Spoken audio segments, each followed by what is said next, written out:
ఫలము శ్రీ సత్యనారాయణుని సేవకురారమ్మా మనసారా స్వామిని కొలిచి హారతులీరమ్మా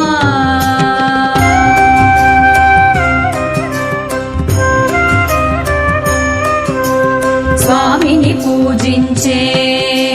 చేతులే చేతులట ఆ మూర్తిని దర్శించే కనులే కన్నులట తన కథ వింటే ఎవరికైనా జన్మ ధరించునట స్వామిని పూజించే చేతులే